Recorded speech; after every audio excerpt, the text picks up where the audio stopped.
Welcome back to the Odyssey. I am Mike Odyssey, and today we're talking about Sony re-entering the handheld market. And does Nintendo have anything to fear? Let's talk about it.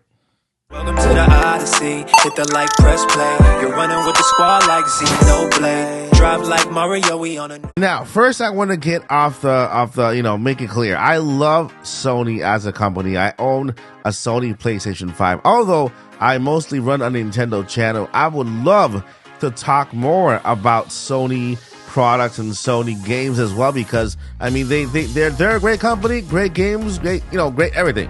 So this is the reason why I want to talk about this in particular, because Sony is now entering or re-entering the actual handheld market. We cannot forget about the PSP, which was great. I mean, the PS Vita, PSP, and the fact that you can get these high quality games and play them on the go, like back then with the PSP and PS Vita, it's a plus in the win for all gamers as one. So here's what we have. Sony is reportedly working on a new PlayStation handheld device, codename Q Lite.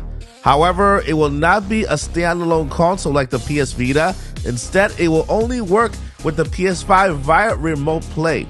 Remote Play lets users control their PlayStation remotely through a high-speed internet connection. The console is set to support adaptive streaming and up to 1080p, 60 frames per second quality. And early prototypes are set to look like the PlayStation 5 controller with an 8-inch LCD screen in the middle. To me, the bigger the screen, the better. You guys know why. Features like adaptive triggers, volume buttons, speakers, and a 3.5 port are also believed to be present, which is music to my ears. There's no firm release window for this PlayStation handheld, but it's expected to be released before the rumored PS5 Pro in 2024. So we can put it maybe later this year. Now, in comparison to other cloud-based consoles, the Sony Q Lite, which is the code name, is expected to have modest specs to keep costs low. For example, the Logitech G Cloud and Axeloop's cloud gaming console